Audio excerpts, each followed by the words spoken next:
শরতের মেঘে লেগেছে দেবী মহিমার ছোঁয়া। বছরে একবারই তিনি বাপের বাড়ি আসেন। বাঙালির মনে এই ধারণা যুগে যুগে প্রবাহিত হয়েছে। কালিদাসের মদনভস্যে বলা হয়েছে শিব দ্বারা পরিত্যক্ত হয়েছিলেন দেবী পার্বতী। এমন সময় শিবের মন রক্ষার জন্য দেবী শুরু করলেন দুশ্চর তপস্যা। তার তপস্যায় মা মেনকার হৃদয় দুঃখে ফেটে যায়। তিনি কন্যাকে ডেকে বললেন, উ মা, অর্থাৎ ওহে, তুমি আর তপস্যা করো না।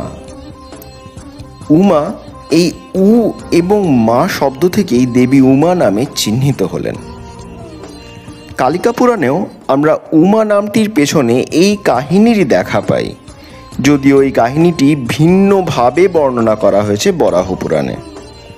এই পুরাণ মতে জগতে নারায়ণ একাকী ছিলেন। কোনো এক সময় তার আর একাকী থাকতে ভালো লাগছিল না। তিনি সব কিছুতেই এক অতৃপ্তি বোধ করছিলেন। এই একাকিত্বের বোধ থেকে তিনি আর এক অস্তিত্বের কথা চিন্তা করতে লাগলেন। আর সেই দ্বিতীয় চিন্তার ফলে তিনি একসময় নিজেকেই দ্বিধাদ্বন্দ্বিত করে ফেললেন। আর তার এই দ্বিতীয় সত্তার নাম হলো উমা। যদিও উমা শব্দকে অনেকেই ওঙ্কার বা প্রণবেরই রূপান্তর বলে মনে করেছেন। বাঙালির মনে আগমনীর গানে যে উমা নামটি বারংবার উচ্চারিত হতে দেখি, তা কিন্তু হিমালয় পুত্রী পার্বতীর নাম নয়। মূলে তিনি পার্বতী, গিরিজা ইত্যাদি নামে খ্যাত। উমা নামটি আমরা কোনো উপনিষদে পাই। এখানে তিনি হৈমবতী অর্থাৎ হেমকান্তি সম্পন্না। হেমকান্তি বলে দেবী হৈমবতী হতে পারেন। তার সঙ্গে মিশেছে উমা শব্দটি।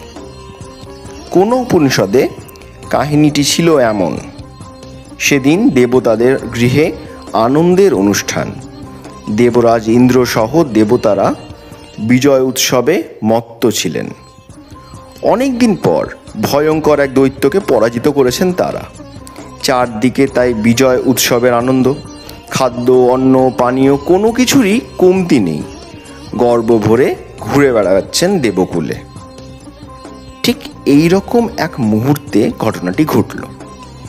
হঠাৎ আকাশ জুড়ে আবির্ভূত হলেন এক মূর্তি। ইনি কে? আগে তো এনাকে কখনো দেখিনি।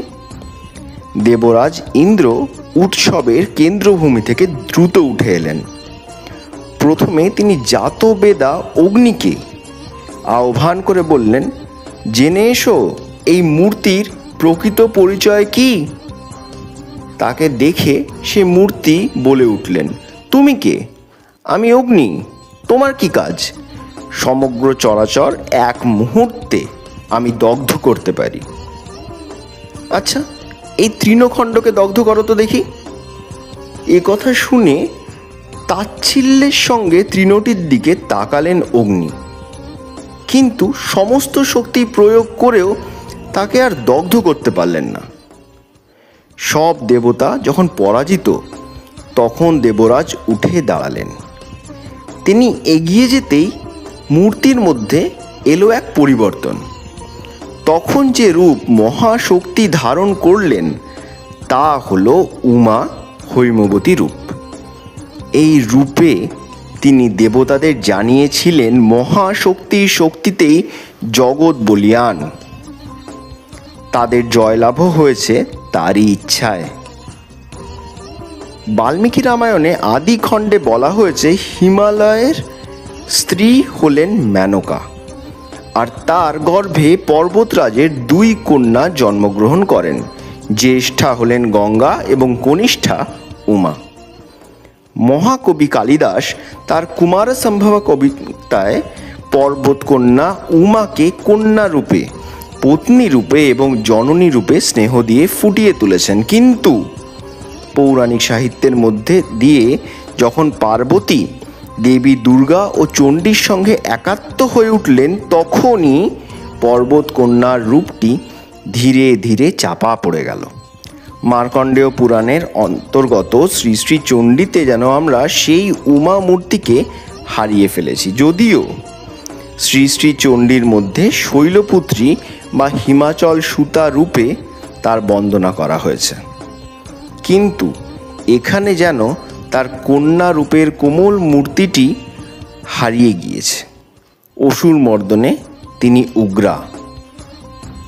সমগ্র ভারতে দেবী এই মহাশক্তিধারী রূপটিকেই সমাদর করা হয়। একমাত্র বাঙালি মনে উমা হৈমবতী উজ্জ্বল হয়ে আছেন। তিনি পর্বতকন্যা, তার স্বামী ভিখারি, তিনি আমাদের ঘরের আদরের দুলালি। বছর ঘুরে তারই আগমন হয়। পণ্ডিতদের শত মতভেদের মধ্যেও হৈমবতী উমা বাঙালির হৃদয়ে বহু শোভমানা রূপে বিরাজিত হয়ে আছেন। আমাদের এই কাহিনীটি ভালো লাগলে চ্যানেলটিকে লাইক, শেয়ার এবং সাবস্ক্রাইব করুন। ধন্যবাদ।